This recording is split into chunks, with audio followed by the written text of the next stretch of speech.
So the topic tonight was or is light rail, Met Council, Hennepin County, is resistance futile?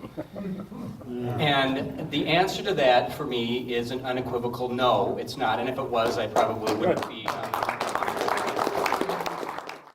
I had heard from a lot of Republicans, Republican activists even, who said, I don't understand why we're putting so much on the line against this train, because a lot of people believe that, you know, it's almost all federally funded. It practically pays for itself, and it'll clear up the highways so I can drive to work. And it doesn't, none of those things are true. So the problem with Southwest Light Rail and Bottineau Light Rail, which is right on its heels now, going north from Minneapolis through the Brooklands, is really simple. It's extremely expensive, ridiculously expensive cost with very little benefit.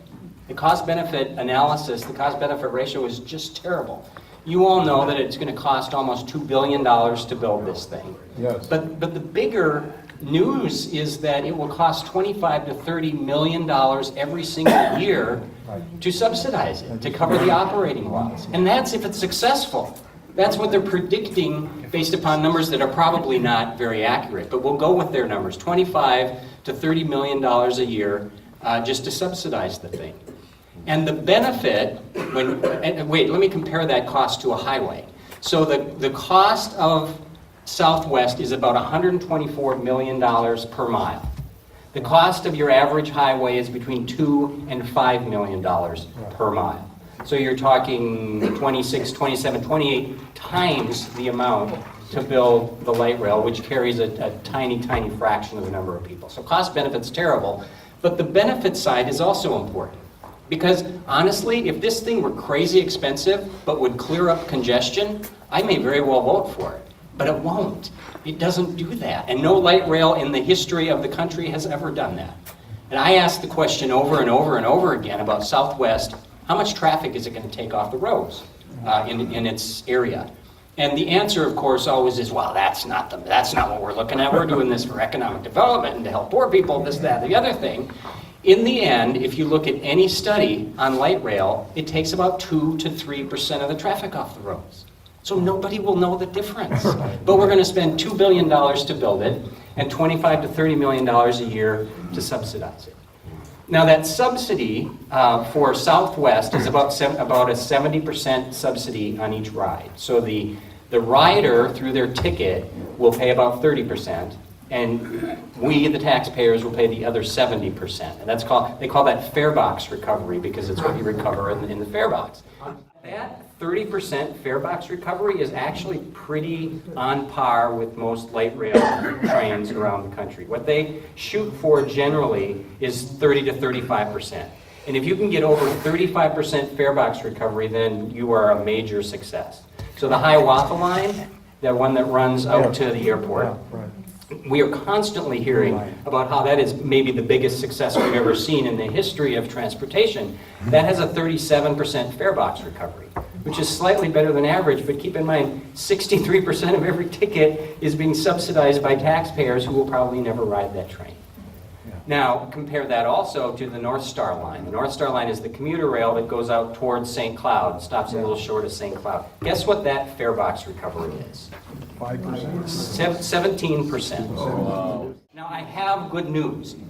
A big thank you to our new president, because he zeroed out Southwest and the Bottineau rail line in his budget that came out a couple weeks ago. What he did, so when he put his budget out, which I don't know if you've read, but it may be the end of the world, his budget. When he put his budget out, he essentially ended what is called the New Starts program. So it's for new rail lines, essentially. He said anything that isn't already fully funded by the federal government, even if they don't have the money yet, is gone. And both projects were specifically listed as being done. Now, we all know Washington, D.C., things change. And so that's the first volley, that's the first salvo. And now we're going to see what Congress has to do with that. But I will tell you, based on the fact that we haven't spent a ton of money yet on the Bottineau line, which is kind of second in line, I think that thing is very close to dead because of this. Southwest's going to be tougher, because there have been hundreds of millions of dollars already expended, which is part of their strategy. Spend as much money as you can right up front, so that when somebody tries to kill it, you can say, well, we can't waste all this taxpayer money that we've already spent on it, right? So that one's going to be harder. There's going to be a lot of pressure on people in Congress and our senators. Well, our senators support it, so it doesn't matter. There's going to be a ton of pressure on people like Eric Paulson and Jason and Tom to not allow Southwest to be killed. And the argument is going to be, you've already spent so much of your constituents' money on this, that would be irresponsible.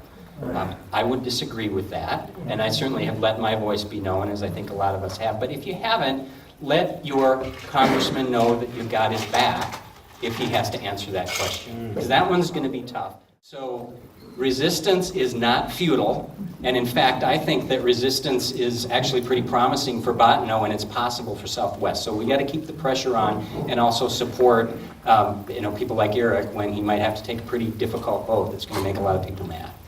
So back him up on that.